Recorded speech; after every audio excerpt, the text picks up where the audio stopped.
At this point, we've designed, you should have designed all your sides. I've shown you videos on how to design 2 of the 4. So I did the acrylic side, which is like the front for mine, and then I did the HDPE side, which is like the left side. I only showed you these 2 because this, you see, it's like from the top, which is the flat part, to the bottom. It's reversed here, but it's an out finger, in, out, in, out, in. So it's kind of straightforward.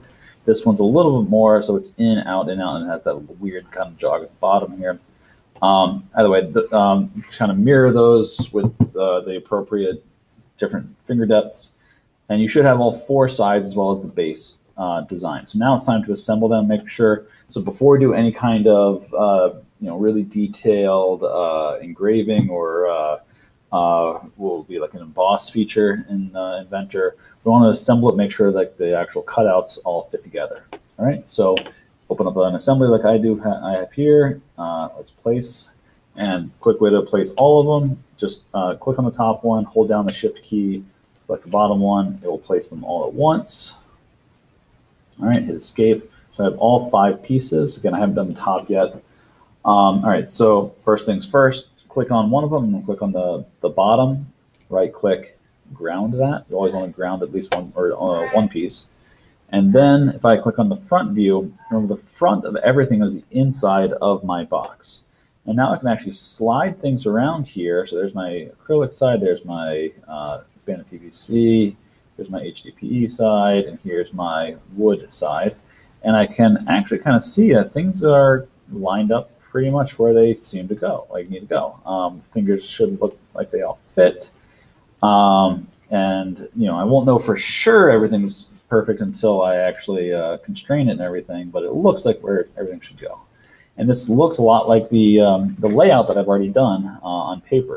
Okay, so now let's rotate everything up, because if I kind of rotate around, it's all laying flat, not super helpful. So let's kind of go back. All right. So if I click on free rotate, and then click on apart, if I go out, if I go out to the edge here, you see where instead of like here where it's the 3D orbit, this restricts me to just rotating about a certain axis.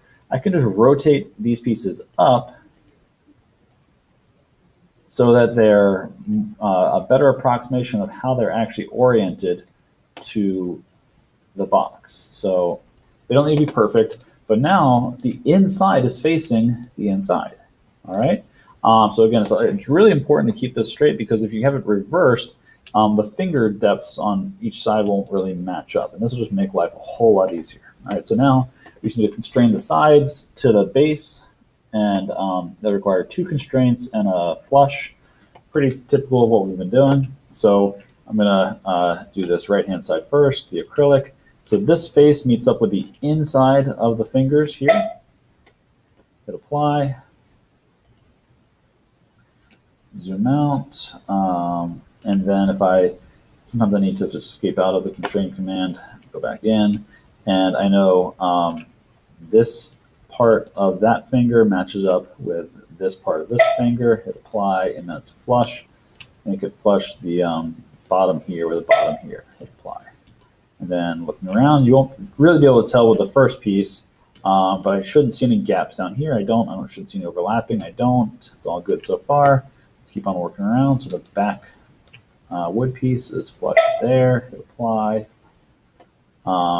Something got, because I had the flush rather than, so undo that one. Control Z. So let's try that again. Constrain mate. So I want to mate the front here with the inside of the finger here. Okay, now that should be fine. Okay, good. Yep, need to move it out. All right. Constrain, again, mate. So that's a big difference between mate and flush. Flush is causing issues there. Something's going on here. Let's try this again. Oh, I picked the wrong side. Okay, so, yep. So constrain that side, that face with that face, apply. Now flush that with that, apply. All right, 2 of the 4 sides, things are looking good. Nice tight joints here, nothing's overlapping. All right, and that's all flat top. Excellent. So things are looking good. All right, so go back to mate. This time I'll be more careful about that. The front face here with the inside of the finger there, apply. There we go, now be more careful. That inside of that finger with that inside of that finger, apply, and then flush the bottom here with the bottom here, hit apply. Again, I'm looking, got some pretty, oops, looks like I do have a gap here, so that shouldn't be there, and I don't have it here, so my, let's see, this is my HDPE tile, does have an error, and I'll show you how to fix that. So it wasn't intentional, but I'm glad I was able to catch it. It looks like I might have another one here, so it might be an issue with my HDPE tile. All right, go back to mate constraints, so the inside here with the inside here, hit apply. Inside here with the inside here, hit apply, and then flush constraint, the bottom here with the bottom here, hit apply. All right, let's look around. It's kind of a lot of 3D rotating and stuff. All right, let's zoom in here. That actually looks pretty good.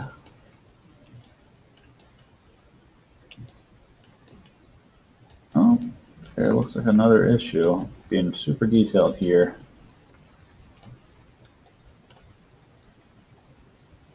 Trying to match this all up. It doesn't quite, possibly. All right, let's try to get a little lost in 3D space here. All right, part of the issue is I'm not oriented the way I should be. So if I look at the top, the front, that should actually be the top now. So I do want to change that. So if I right click on the view cube here, set current view as top. All right, and then that's the front. And then this is what I want to be my home view. So set current view as home, fit to view. All right, so there we go. So now let's try this again.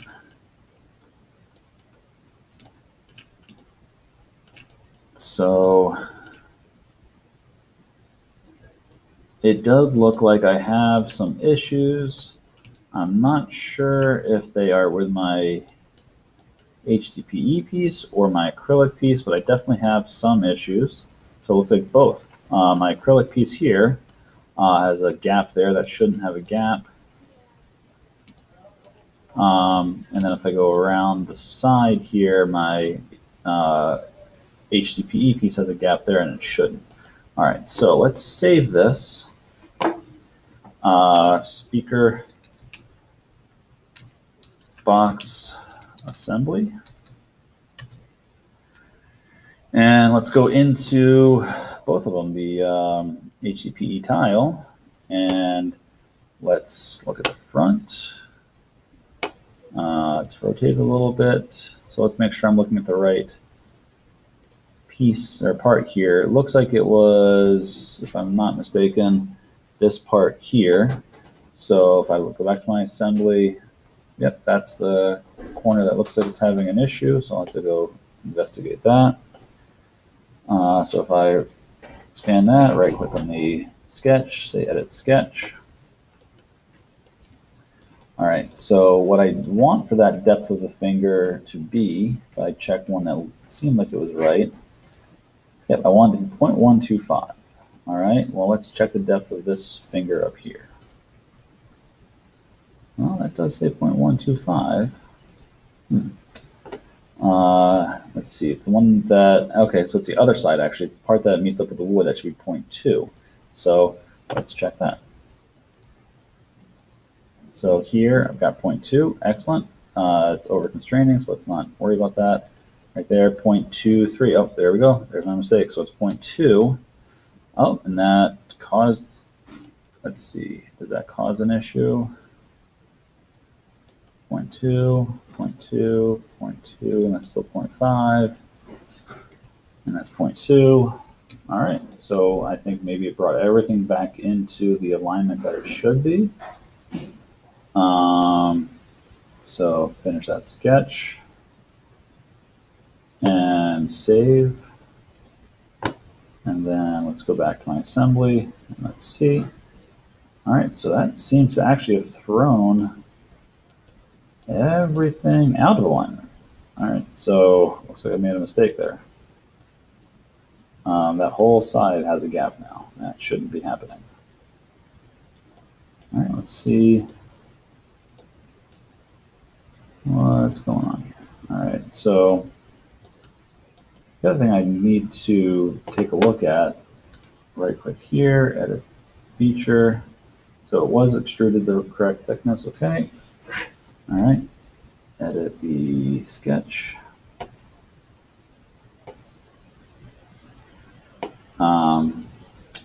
Right there, so it looks like this is a common issue. Yep, so that there's the difference. So these fingers have different depth. This one finger has a different depth than all the other fingers. And that's probably what's causing the issue. So 0.2, and then dimension this one, and that's 0.23. Okay, so let's get rid of this dimension. Let's get rid of this dimension. Let's try to see what can happen if I say this is 0.2. Nope, that just shortened everything up, and that moved all that. So let me show you the better way to try to fix these issues. So if you start seeing something like this, what I'm going to do is I'm just going to draw a line starting from here, going straight down, and you see that there's the issue. And then I can draw another line from here going straight up.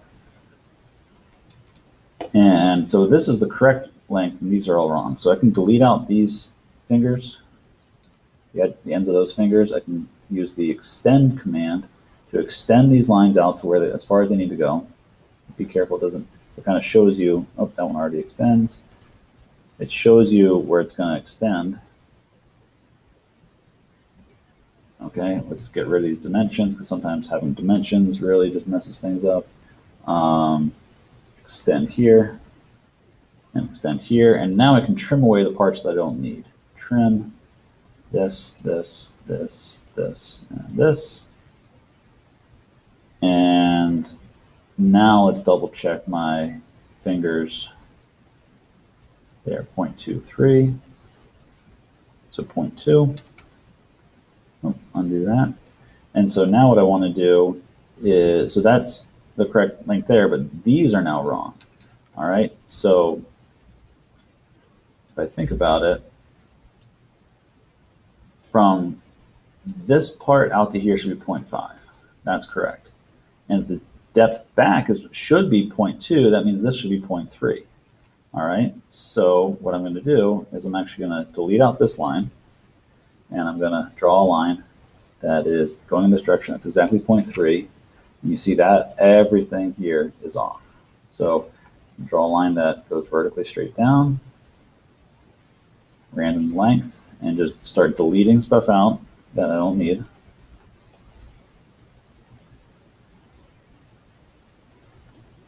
And that's getting rid of everything. And then trim this stuff.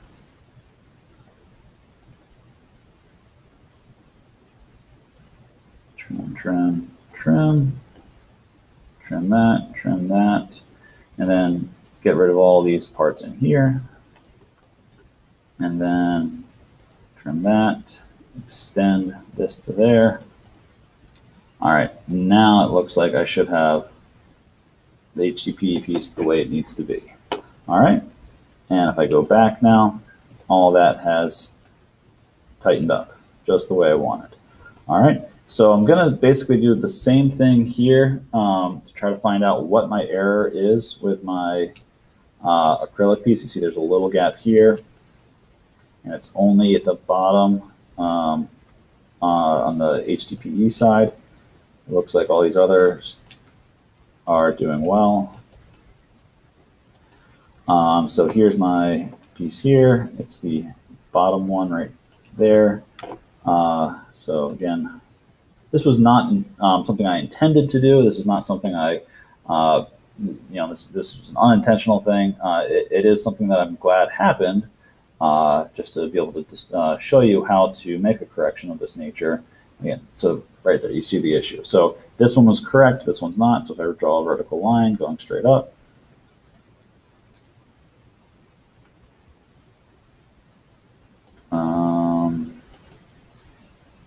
something happened here. All right, so let me try that again. Draw a vertical line from here straight up. All right, so that's the issue, is it needs to be straight up. All right, so now I can start trimming away. Trim this, trim this, trim this, trim that, trim that. Get rid of some of these random dimensions that don't need to be there anymore. Finish the sketch, say okay, and then go back to my assembly, and that's tightened up. All right, so that's the whole point of doing the assembly now, is to really kind of make sure everything should be nice and tight. There should be no gaps in your seams. It's, you know, this is what it should look like when you go around. All the seams are really nice and tight, nice and flush, because when you actually manufacture this thing, that's really what it should be. Everything should be nice and smooth, looking just the way you want it to look. All right. So if you have any issues, any questions, it wasn't intentional for me to show you how to do that on this video, but I'm glad it worked out.